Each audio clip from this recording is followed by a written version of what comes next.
Pardon me, I gotta like fold up all these clothes and stuff. So you gotta like be patient while I tell this. So the craziest thing, I don't really celebrate Christmas, and there was really a reason why I stopped. I only did it for the kids and like my grandson and all that stuff, but I never really cared for um Christmas. But the one memory I did have of Christmas growing up is finding out there wasn't no Santa Claus. I grew up in apartments, PJs and apartments, and we didn't. Uh, my mama didn't get her first house until I was 15 or 16 years old. Anyway, growing up in apartments, we grew up in a two-bedroom apartment. It was me, my mother, and my brother. And I didn't have a bedroom. I did and I didn't. When I was real young, I had to share the bedroom with my brother, but my brother was 9 years older than me. So as he was growing older, he was demanding privacy. So I either slept in my mom's room when she was at work because she used to work graveyard, so I would sleep in there. And then during the day, during Christmas break and stuff, when everybody was home, I would sleep in the living room. I mean, it was cool. We only had one TV though. One TV. I love to spend time. That's why I value friends a lot because I would go to their house and stuff. And one Christmas, I believed in Santa Claus until this day. Until this day happened. My mom worked overtime, working overtime, working overtime. And so I remember in November and December, I didn't hardly see my mother. And my mother was a nurse. So, like, she was taking up all the hours, whatever she had to get whatever. Christmas Eve was coming, and my brother is analytical. Like, sometimes I think he's autistic at the time because he would say some real crazy shit. And the stuff that he said was wild. So my mom was like, "You got to go to bed at 8 o'clock because Santa Claus is not going to come. And if you don't do this and this, blah, blah, blah." And I was sitting there like, okay. So as I was about to go to sleep, my brother was in the room. We were in the same room. And he goes, "I don't know why you're going to sleep so early. Santa Claus ain't going to come." And then he told me this. Imagine we live in apartments. How is Santa Claus going to get in the house? We don't have a chimney. My dumb ass got up. I was like, "Yeah, we do. Where do we get the heat from?" And so I go look around and I was like, "There's a furnace." And I looked at the furnace and I was like, "Yeah, I don't know how he's going to get down there." Right. How is Santa Claus supposed to get down there? Plus, how's he going to get the gifts? I was like, "Because it's magic." That's what my dumb ass used to say. It's magic. If you don't believe in magic, then he's not going to come anyway. He's like, "Magic, huh? Did you? What did you ask for? Did you do your list?" I said, "Yeah." "Who did you give it to?" I said, "My mama."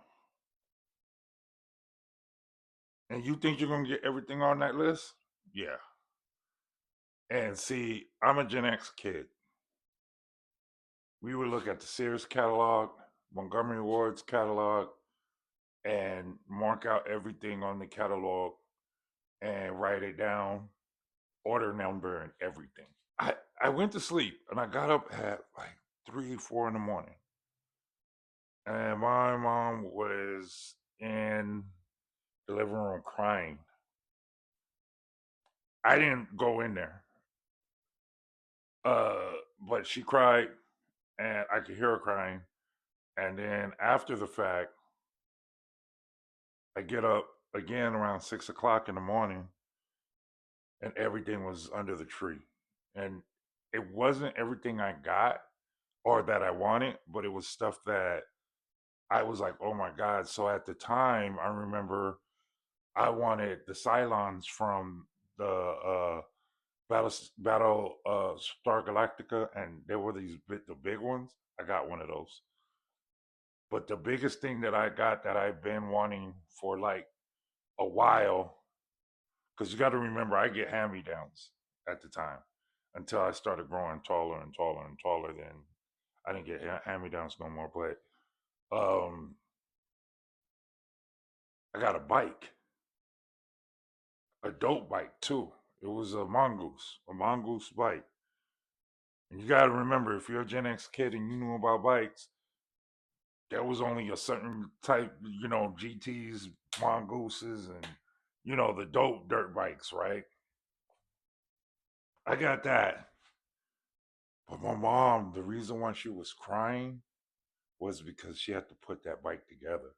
See, nowadays everything you can get stuff assembled or you can get the store to assemble, and my mom couldn't afford to get the bike assembled. So what she did, she sat there by herself with a wrench or whatever tools came with the assembly of the bike, and she put the bike together. Years later, she told me that she was crying because she couldn't figure it out.